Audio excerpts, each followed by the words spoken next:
Paz e graça do Senhor Jesus a todos. Bem-vindos ao canal da EBD da Assembleia de Deus Madureira de São Miguel do Araguaia, em Goiás. Para o nosso estudo de hoje, vamos nos aprofundar na leitura complementar relacionada à lição sobre o caráter dos discípulos de Cristo, com foco em Gênesis capítulo 3, versículos 6 e 7, referente à quarta-feira, dia 11 de março de 2026.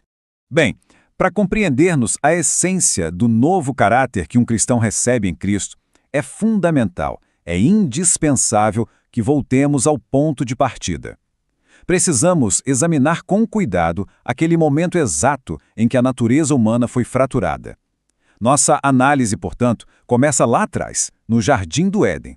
Este versículo que vemos na tela é sem dúvida o epicentro do nosso estudo.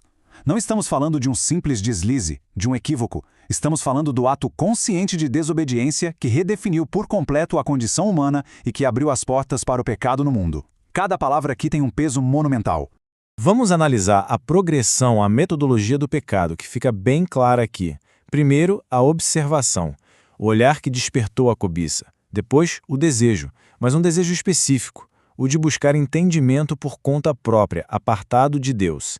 Esse desejo, então, se transformou na ação de tomar, que foi o ponto exato da ruptura, da desobediência. E, por fim, o compartilhamento, que não só consumou o ato, mas expandiu a transgressão. É um padrão que, infelizmente, se repete até os nossos dias. E, claro, a desobediência não ficou sem resposta. As consequências foram instantâneas, foram profundas e alteraram para todo sempre a relação da humanidade não só com seu Criador, mas também consigo mesma. O efeito imediato foi uma nova forma de ver o mundo e a si mesmos. A inocência original, pura, simplesmente se desintegrou. E em seu lugar se instalaram a consciência do pecado, a vergonha e o medo. Tudo isso simbolizado pela súbita percepção da nudez. Essa é a pergunta central para entendermos a profundidade do que aconteceu. Essa abertura dos olhos não foi um ganho como a serpente havia prometido. Foi, na verdade, uma perda catastrófica. Não se refere a uma nova capacidade física de ver, mas a uma trágica e profunda alteração na consciência espiritual. Então, o que significou essa abertura? Significou o despertar para a realidade sombria do pecado. A pureza se foi, dando lugar à vergonha. A tentativa de se cobrir com folhas de figueira é o primeiro grande símbolo do esforço humano, totalmente inútil, de tentar resolver o problema da própria culpa. Mas a consequência mais grave, a mais devastadora de todas, foi esta: a comunhão íntima e perfeita com Deus foi rompida. Essa é a herança da natureza caída. Essa natureza corrompida, essa inclinação para o pecado que foi herdada daquele exato momento no Éden, é o que o Novo Testamento vai definir teologicamente como o velho homem, uma condição de afastamento, de alienação de Deus que toda a humanidade por natureza herdou de Adão.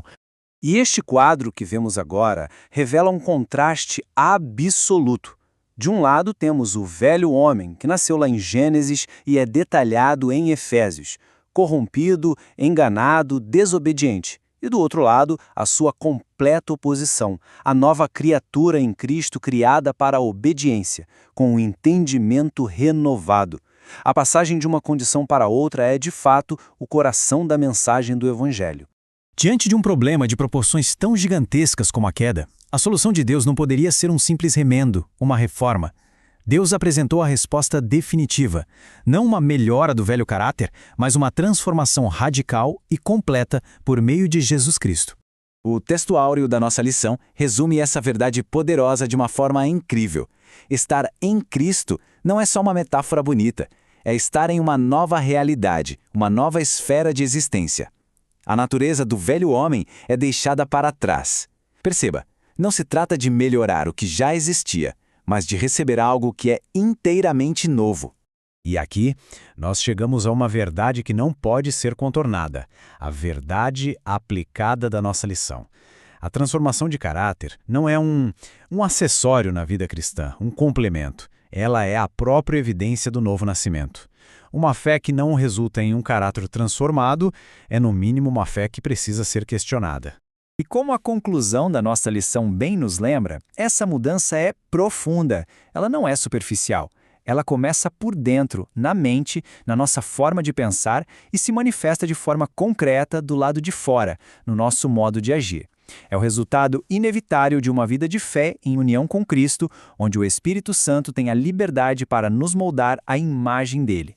E tudo isso nos leva então à reflexão final, e talvez a mais importante.